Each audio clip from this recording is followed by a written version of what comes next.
Selamat datang di podcast pengembangan diri. Podcast ini merupakan top 5 podcast of the year 2023 versi Spotify Indonesia.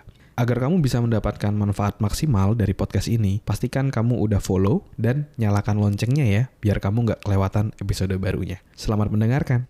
Hai, Sendras Bordes. Dan pada podcast kali ini, saya mau ngebahas tentang gimana cara menghadapi hubungan sama orang yang manipulatif. Ini pertanyaan yang masuk dari Karin di salah satu episode podcast pengembangan diri. Jadi dia nanya kayak gini, "Halo Kak, saya seorang introvert.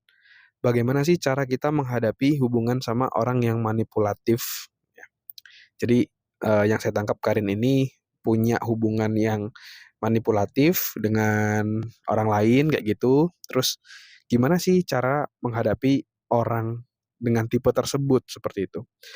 Eee, Kalau dari saya pribadi sebenarnya kalau tipe orang yang manipulatif ini udah kayak apa ya, mungkin istilah orang zaman sekarang itu udah red flag gitulah ya. Udah bikin ilfeel gitu. Jadi nggak banget lah orang yang manipulatif, yang mungkin suka membolak-balikkan fakta, ngomongnya tuh suka berubah-berubah ya, manipulatif lah, suka memanipulasi sesuatu. Dan, eee, kalau dalam konteks ini ya, dalam konteks pekerjaan ya, di perusahaan-perusahaan tuh biasanya prinsipnya itu adalah satu yang namanya integrity atau integritas. Nah, integritas itu kan definisinya kan artinya kejujuran. Artinya apa yang kita sampaikan dan apa yang kita lakukan itu selaras. Itu satu apa ya, itu align kayak gitu. Nah, kalau misalnya karyawan sudah tidak ada integritasnya, itu pasti udah langsung di-cut biasanya gitu ya. Apalagi kalau misalnya mencuri atau apapun, biasanya di peraturan perusahaan tuh udah disebutkan bahwa itu termasuk pelanggaran berat dan harus di-cut. Nah, itu kan salah satu contoh hal-hal yang, bibit-bibit manipulatif kayak gitu ya, yang kita tidak bisa tolerir gitu dalam konteks pekerjaan. Dan saya rasa dalam hubungan pun juga sama. Eee, Manipulatif itu hal yang sangat-sangat tidak, apa ya, tidak etis lah, tidak elok lah untuk dalam sebuah hubungan. Jadi untuk menghadapi hal tersebut seperti apa? Kalau saya sendiri sih, saya punya prinsip bahwa saya tidak mau dekat dengan orang yang manipulatif. Saya tidak mau dekat dengan orang yang toksik, ya. Mungkin di webinar juga udah pernah saya ceritain gitu ya. Kita itu harus baik sama semua orang, ya. Bahkan sama orang yang toksik pun ya tetap baik.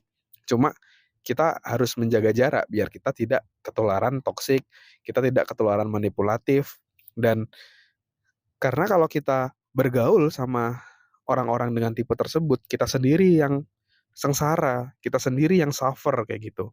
Jadi baiknya sih kelilingi dirimu sama orang-orang yang positif kayak gitu. Kurangilah sama orang-orang yang toksik ya. Let's say misalnya, eee, pacar kamu sendiri misalnya yang manipulatif, pertanyaannya, apakah kamu mau seumur hidup hidup sama dia kayak gitu yang manipulatif? Nah, kamu sendiri yang bisa jawab kayak gitu kan. The choice is yours kayak gitu. Jadi kalau dari saya sendiri, saya tidak mentolerir hal-hal seperti itu, manipulatif apa segala macam. Saya mau make sure kayak di circle terdekat saya, di tim saya, di pekerjaan, di tim saya, di self dev dan lain-lain, itu adalah orang-orang yang positif dan bukan orang-orang yang manipulatif. Jadi saran saya buat Karin, lebih banyak bergaullah sama orang-orang yang positif daripada hidupmu capek sendiri gitu. Capek sendiri, kesel sendiri, dan secara emosional itu drain. Drain itu apa ya? Drain itu kayak ya capek aja kayak gitu sama semua ini kayak gitu. Kayak melelahkan banget. Nah, kita nggak mau yang seperti itu. Ya, mungkin itu dulu ya. Thank you semuanya. Semoga bermanfaat dan never stop learning because life never stop teaching. Terima kasih sudah mendengarkan episode podcast pengembangan diri. Kalau kamu merasa mendapatkan manfaat dari podcast ini, kamu bisa share ke temanmu, sahabatmu, saudaramu, gebetanmu, pacarmu, atau siapapun orang terdekatmu, kamu bisa share. Siapa tahu dari episode yang kamu share, itu bisa ngebantu dia untuk melewati tantangan yang dihadapinya dalam hidup. Semoga bermanfaat ya. Never stop learning, because life never stop teaching.